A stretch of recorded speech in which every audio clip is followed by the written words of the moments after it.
They say the hills remember what the people forget. But deep in the folds of Appalachia, memory isn't a choice, it's a haunting. The land itself whispers names that never should have existed, born of bloodlines that folded in on themselves until love and sin became the same thing. Our story begins with a single photograph.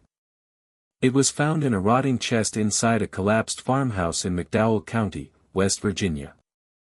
The image, barely visible through a haze of mildew and dust, shows a man and a young woman standing in front of a sagging porch. Their faces are blank, but their eyes seem to know something you don't. The note on the back reads only 3 words, my wife. My kin. The man was 67. The girl, just 17. And they shared more than a home. They shared the same blood. He was her grandfather. This is not a story about a crime. Not in the way law defines it. It's about a place where law gave up long ago. A place forgotten by time, where families built their own kingdoms, and their own gods. Where hunger, isolation, and shame twisted the idea of family until the word itself meant nothing.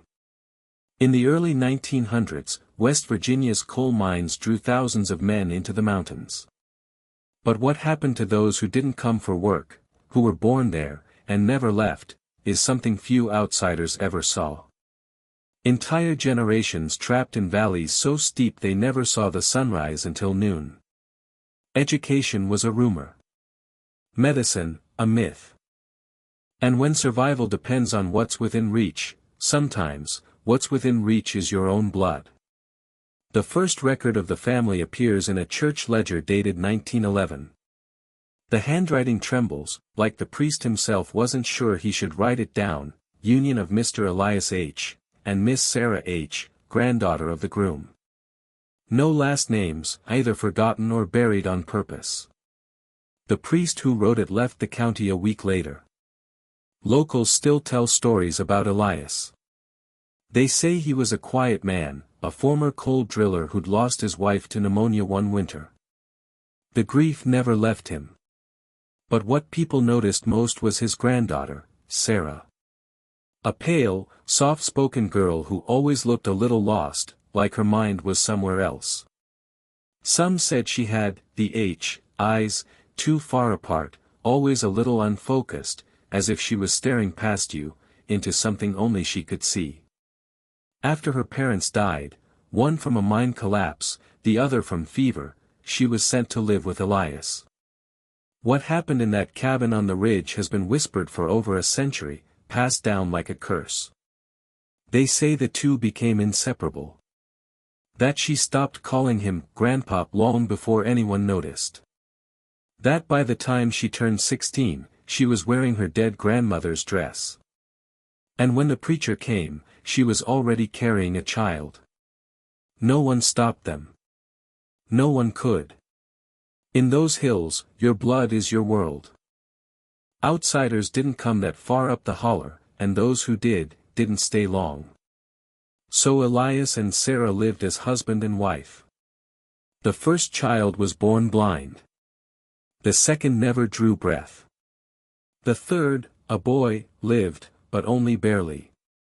He had a strange stillness about him. Didn't cry, didn't laugh. Just watched. By the 1940s, the name H. was spoken only in whispers. Folks nearby claimed the family had the sickness, that old mountain curse that comes when God turns his back on a bloodline. But what outsiders called sickness, the H.S. called destiny. They said their blood was pure Appalachian stock. That the rest of the world had lost its way, marrying strangers, letting the line thin. Elias believed he was preserving something ancient, something holy. And Sarah, she believed him. When he died, she buried him behind the cabin, beneath a crooked oak tree, and carved his name into the bark with a kitchen knife. Beneath it, she carved her own. Locals avoided the property after that. Animals too. Hunters said the woods around the cabin went quiet. Birds wouldn't sing there. The air itself felt wrong, like something sacred had been broken, or something profane had been born. Years later, when loggers finally came through to clear the ridge, they found the house half collapsed, filled with bones. Some small, some not. No one could tell which belonged to animals and which didn't. There were children's toys, handmade and cracked with age. A Bible with every page after Genesis torn out. And on the wall, scratched in with a nail, 6 words. "We kept the blood," like he said.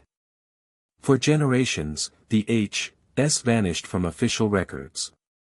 But the bloodline didn't die. Not completely. Traces of it began to appear again in the 1970s, birth certificates from neighboring counties, each with strange gaps, missing fathers, matching surnames. The children often shared the same look, pale, wide-eyed, slow to speak. And when the state began sending social workers up the hollers, they came back with stories they couldn't write down. Stories of houses without mirrors. Children who flinched from daylight. Names repeated over and over, Elias. Sarah. As if the family was trying to summon itself again and again. By then, no one alive remembered the original sin, or pretended not to. But in West Virginia's forgotten corners, memory doesn't die. It just burrows deeper, like roots in rock. If you drive through McDowell County today, you can still see the ridge line, twisted trees, rusted fences, a graveyard no map acknowledges. And if you stop, if you're quiet, the hills will start to whisper. Not in words, but in a kind of low hum, like the earth itself remembering something it shouldn't. Some say it's just the wind. Others know better. Because stories like this don't end. They just wait for someone to find them again. And someone always does. They say trauma doesn't vanish. It changes shape. It hides in faces, in gestures, in the way someone looks away when you mention their past. That's how the bloodline survived, not through pride, but through silence. By the 1980s, the world had forgotten them. But the mountains hadn't. And neither had the state. When an investigative team from Charleston was sent into the southern counties to report on rural poverty, they stumbled into something the government didn't want to see. The footage never aired, but one of the cameramen, now an old man living out of state, once told a journalist that he still dreams of the sound. Not the sound of the people, but the sound of the place. Like the air itself was holding its breath. They'd been following a dirt road that didn't appear on any map. It led to a clearing surrounded by thick forest, where 3 trailers sat half-sunken in the mud. The ground was littered with toys, but not the kind you buy. Hand-carved dolls, all missing their eyes. When they knocked on the first door, no one answered. The second, same thing. But at the third, a young woman stepped out, barefoot and pregnant, her eyes bright but unfocused, her voice a whisper. She called herself Lacey. She said her grandfather lived with her, but he was out, in the woods, tending to the young ones. When asked how old she was, she paused, as if trying to remember, and said, "Old enough to keep the blood right." The cameraman said her words made his stomach turn. Not because of what she said, but how she said it. Like she was reciting a prayer she'd been taught since birth. Behind her, the team caught a glimpse of something that would later become legend among West Virginia's social workers. A small child, maybe 5 years old, standing in the doorway. Pale skin. Thin blonde hair. Eyes a milky blue-gray, fixed straight ahead. The child didn't blink. When they returned the next day with county police, the trailers were gone. Only the clearing remained. That's when the stories began again, stories whispered by nurses, teachers, and aid workers. Strange families appearing on the outskirts of towns, refusing medical exams, vanishing as soon as questions were asked. The children all looked similar, spoke in the same flat tone, and carried that same surname, spelled differently each time, Hines. Haynes. Hein. Each variation a disguise, a mask for a name that refused to die. Local folklore started to build around them. The pure bloods, they called them. People said they didn't believe in hospitals. Didn't believe in schools. Said the world outside had tainted itself. The men kept to the woods. The women kept the line. The truth was worse. When one of the surviving members, a man calling himself Jesse H., was arrested in 1994 for trespassing, investigators found notebooks in his truck. Pages filled with hand-drawn family trees that spiraled inward, not outward. Every few generations, the branches looped back onto themselves. No new names, just repeats. Elias. Sarah. Lacey. Jesse. Again and again, written like scripture. He told officers he was keeping the lineage whole. That outsiders dilute the gift. When asked what the gift was, he smiled and said, memory. He claimed his great-great-grandfather had seen visions, not from God, but from the land itself. That their blood carried the memories of the mountains. Every scream, every secret, he said, the hills remember. We just make sure the right blood can hear them. They found the remains of several infants buried near his camp, though no charges were ever filed. The county sealed the case. To this day, no official record of the H. family exists beyond fragments, half-burnt documents, sealed medical notes, and an occasional photograph that surfaces in forgotten archives. But the people who've been up there, the few who've seen what's left, they talk about the same thing, the silence. One former deputy described it as unnatural stillness.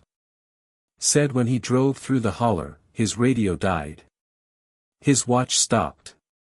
The air felt thick, like he was underwater. Then he saw them, 3 figures standing at the tree line. 2 women, 1 man. All pale. All watching.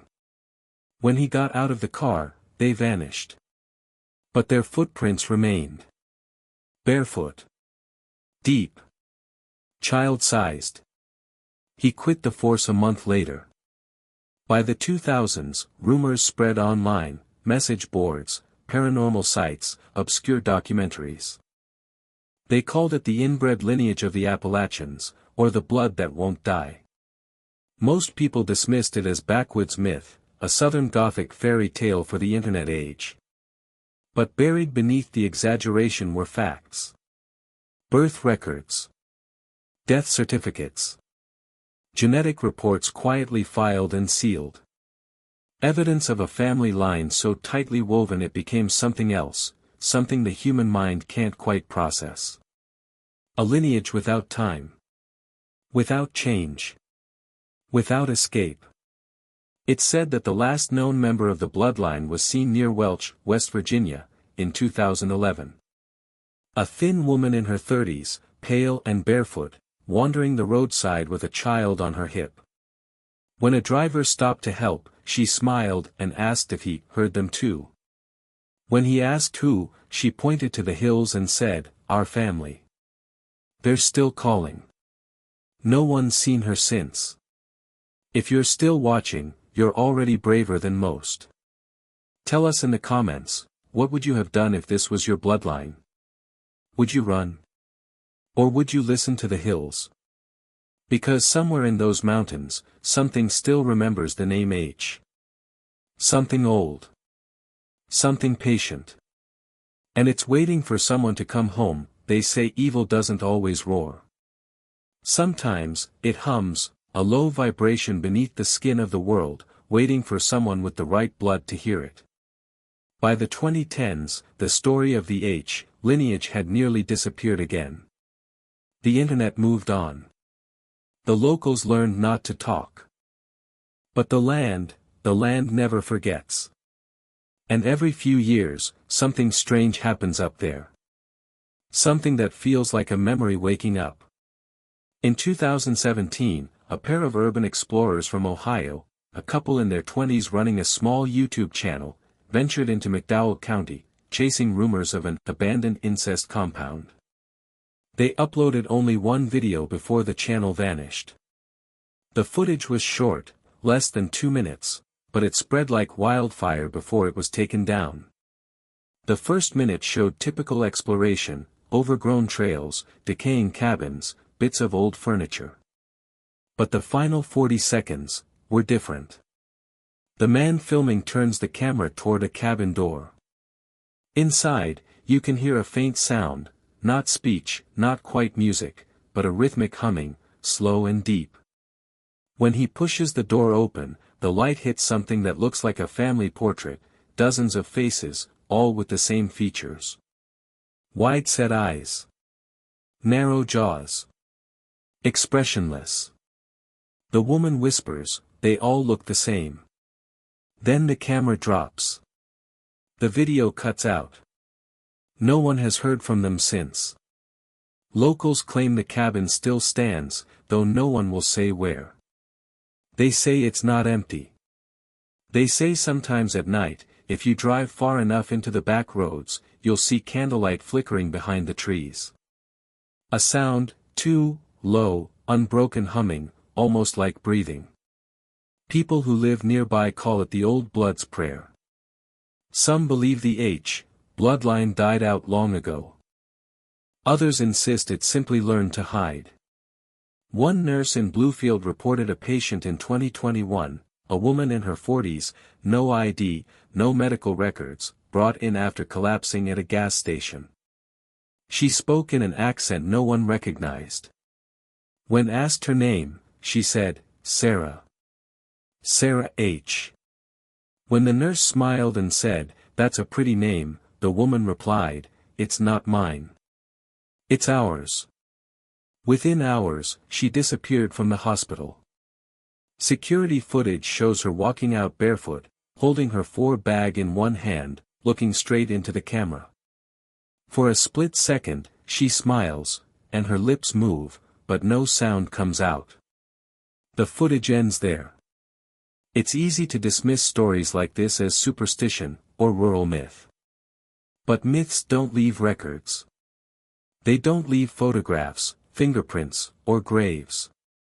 The bloodline left all three. And each one leads to the same truth, that some families never die. They just turn inward until they become something else. Something that belongs more to the earth than to humanity. There's a theory among genetic historians, whispered, not published, that isolated lineages sometimes produce traits beyond what science can measure. Not strength, not intelligence, but sensitivity. A kind of awareness that borders on the supernatural. One researcher described it as ancestral memory. The idea that, in certain bloodlines, the past isn't forgotten, it's inherited. If that's true, then the may have been more than a tragedy. They may have been a mirror, showing us what happens when memory becomes too strong, when history stops being learned and starts being lived. Generations repeating the same faces. The same sins. The same names carved into bark and bone.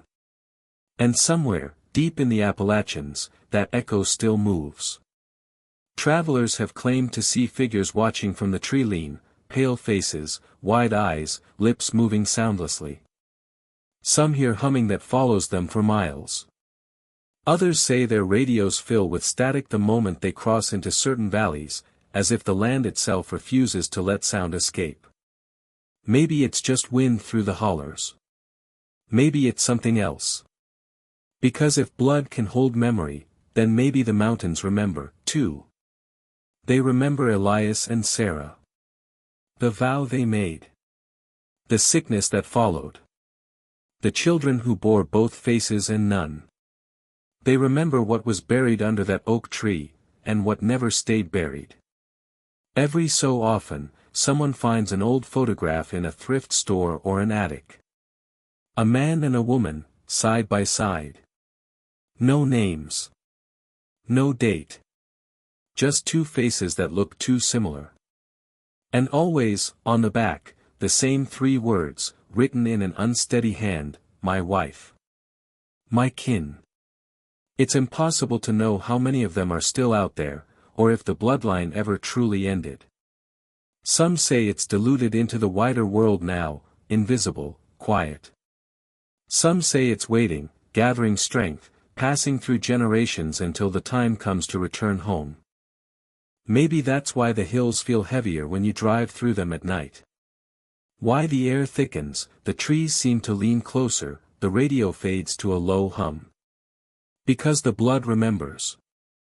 And the land listens. And if you ever find yourself lost in the back roads of West Virginia, if you see a cabin with no lights, if you hear a voice humming a tune that feels older than the wind, don't stop. Don't look back. Just keep driving. Because the mountains have a way of keeping what they love. And they never let their blood go.